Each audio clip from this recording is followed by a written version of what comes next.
Hello, gorgeous people. My name is Mr. Review, and today we're going to be taking a look at the NECA's Halloween Curse of Michael Myers Ultimate Michael Myers action figure.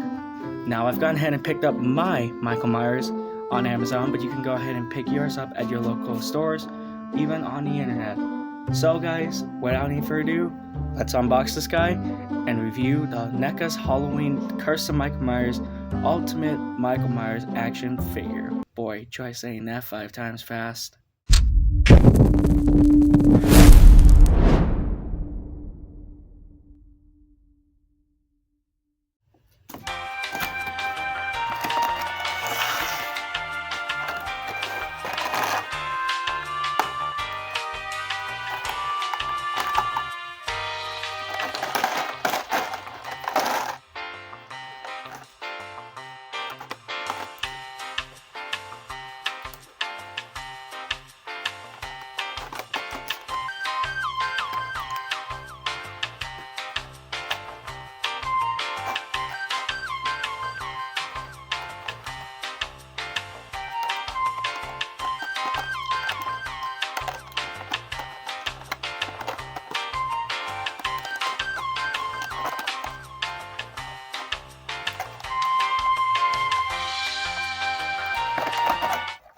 So now that we got Michael Myers out of the packaging, looking at him out of the packaging, he looks absolutely darn gorgeous.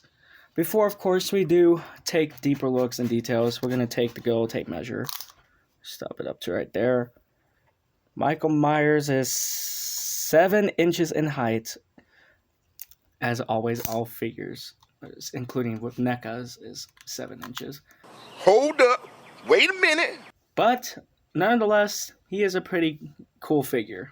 I will give it that. So, let's go ahead and check out his accessories. Alright, so now that we got all of his accessories out, he does come with quite a lot of accessories. So, what should we start up first?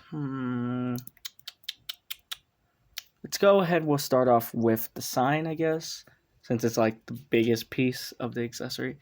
So the sign here, it's supposed to say, for sale, Strode Family House or Realty, but apparently it has the word sold on it, so the property has been sold. I love the fact how they actually had like a piece of grass on the sign, so that's pretty cool. The sign is made out of very hard plastic. It looks like it's bent here, which is supposed to be like that. So yeah, and by the way, with this too, he also has this here, a cardboard cutout of Michael Myers that says he's coming. I don't know if you could see it perfectly well here, but it does say it right there. He's coming right here. You can see there's a little bit of right there. But apparently there's like a little hook back here on the cardboard where you can just go ahead and slide that on. And then you got the shape on top of the Strode sign. So that's a pretty neat looking, accessories that he comes with. So yeah, so we're gonna put these guys off to the side. We'll put this one to the side right now. We'll take a look at this. So apparently they used a mask here, and I love the fact in the back that that they sort of look like they taped it, because it looks like it was falling apart, but I love the fact that they taped it on there. I was kind of nervously thinking that this was going to be made out of like actual cardboard or paper, but it's just actually just plastic. So we'll put that to the side. What else should we look at?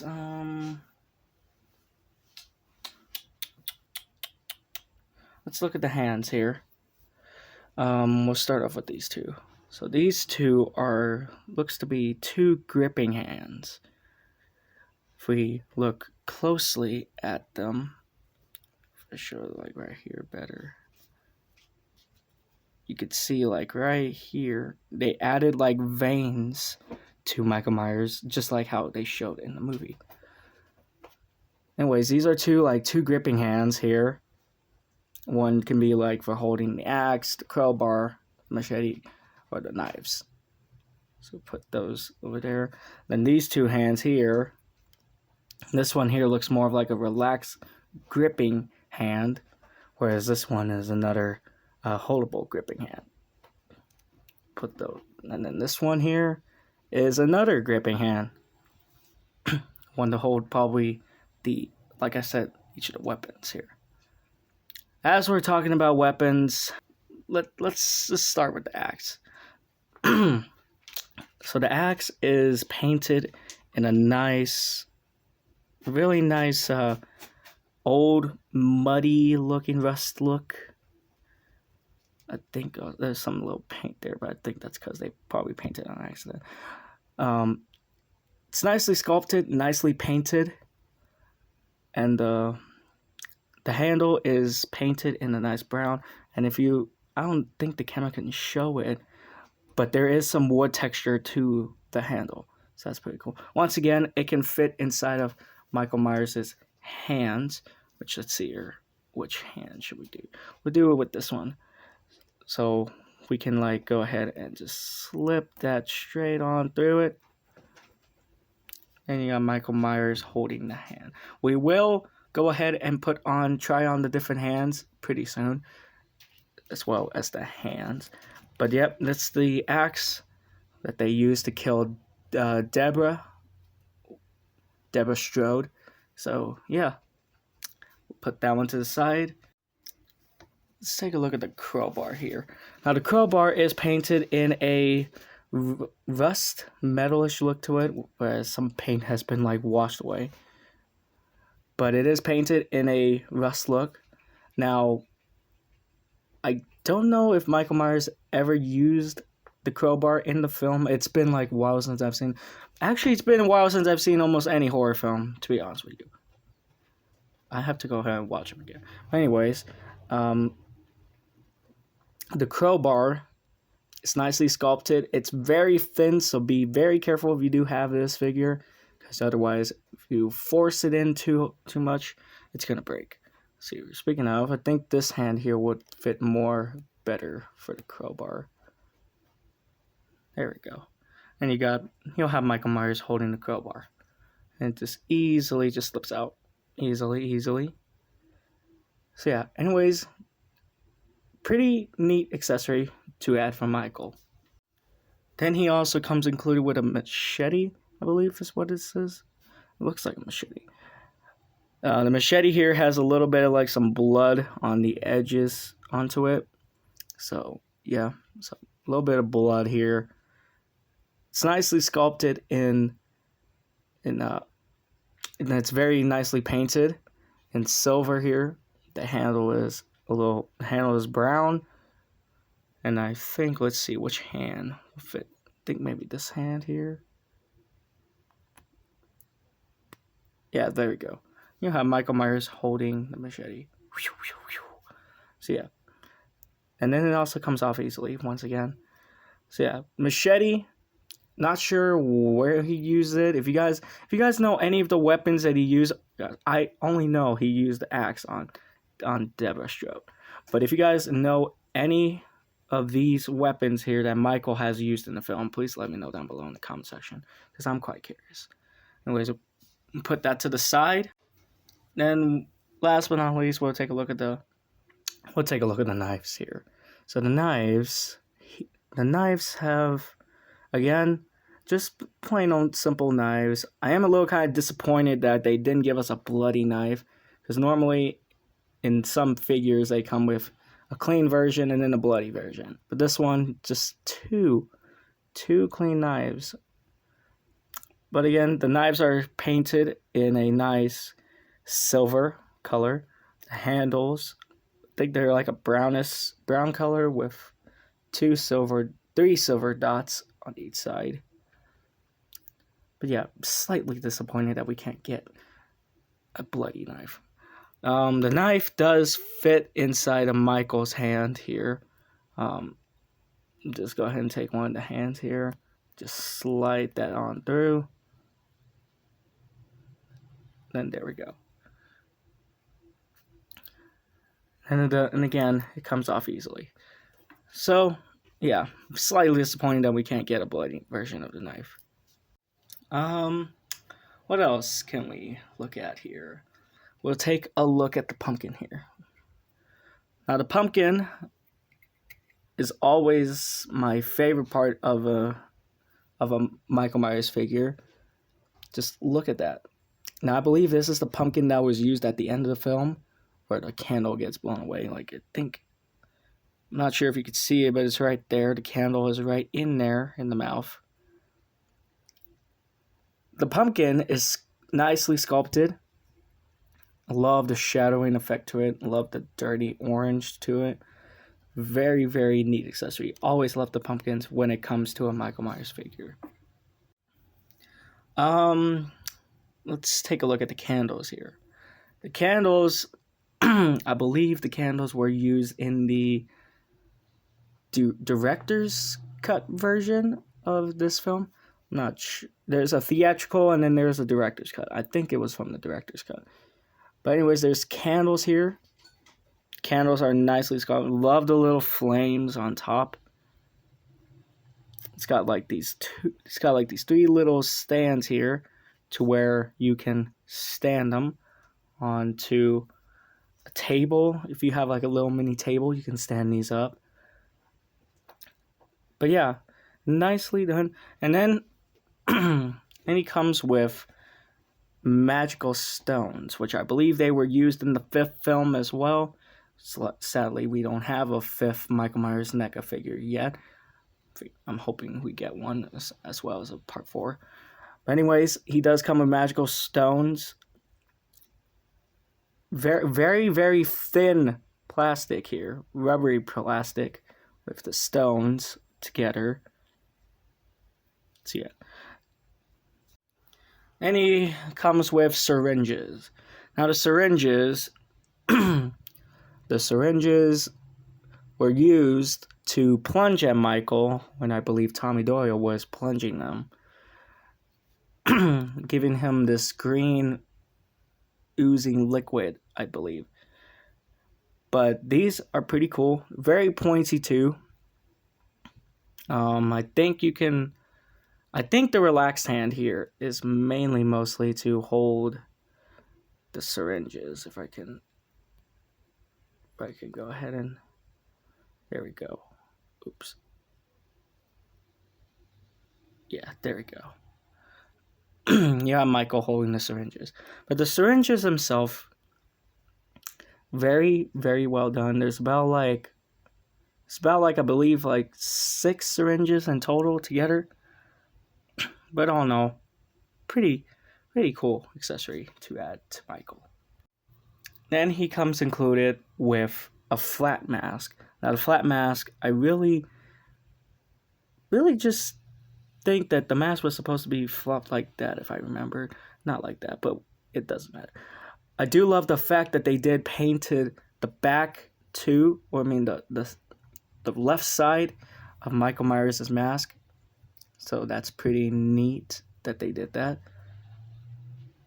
I love the hair texture on it. The hair is a little kind of prickly a bit, but that's fine. So yeah, and then you can just flatten it down onto the floor or whatever you have. And then lastly, he comes included with a secondary head sculpt. Now the secondary head sculpt here is painted in some oozy, disgusting green liquid look to where when Tommy was beating Michael to the ground. Again, I believe he has eye holes, so you can see his eyes, which this Michael Myers, that kind of just ruins it a bit for me, because in the film he mostly just had black eyes. But still, nonetheless, still an awesome looking accessory. And now I think it's time to look at Michael himself. Alright, so looking at Michael is not a bad looking figure on this one. Love how they had a very bluish grayish color for the coveralls on this one. The mask itself on him is really, really menacing. This is probably one of my top 10 favorite masks that he's used in the film. So that is pretty neat. Pockets. It's got pockets here. Shoes. And then the hands that he has on. So that's pretty neat. Let's go ahead and let's try out the different head sculpt. So what you want to do is you just simply just wiggle it around, pull it, not too much force, and then it should pop off the ball. Let's see, we'll put on this other head sculpt here. It's a little the head sculpts, the secondary head sculpts are a little kind of tricky to get on. Oh, okay. Once you do get it on, you should look like that. That is really, really disgusting when I look at it, but it's still pretty neat. You can have Michael laying down on the ground like, bleh. Very, very disgusting looking. There's one thing I want to try. Whoops. So as I was saying, there's one thing I want to try. It's pretty goofy, but I want to try it out. I don't know if it'll... There we go. Oh my goodness. I just had to. I was tempted to do it, and I've done it. Okay, so pretty goofy, really, really goofy.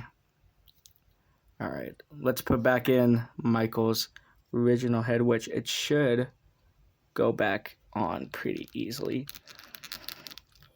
with just a single pop. Then we'll take a look at, we'll place him down for a sec. It's a little kind of hard to get these guys to stand. So now we're going to take a look at Michael's articulation. So his head doesn't move all the way up, moves down a bit to right. Doesn't want to rotate all, wait, maybe. That does rotate all the way around. Okay. The arms can go all the way to a 90-degree angle. The legs can do the full splits. Very squeaky. Elbows on joints, hands on pegs. Oops, I bumped the camera. The knees move pretty well. And the feet are on pegs. So I think that actually concludes the Halloween Curse of Michael Myers Ultimate Michael Myers figure review completed. This Michael Myers has actually been a very fun review. I'm so happy that I finally own this Michael Myers. There are going to be some more Michael Myers coming up in the future, so stay tuned for that. So guys, I want to say thank you all so much for joining me on this review on reviewing the Halloween Curse of Michael Myers Ultimate Michael Myers action figure. Again, try saying that 5 times fast. Anyways, guys, thank you guys so much for watching, and I'll see you guys all next time.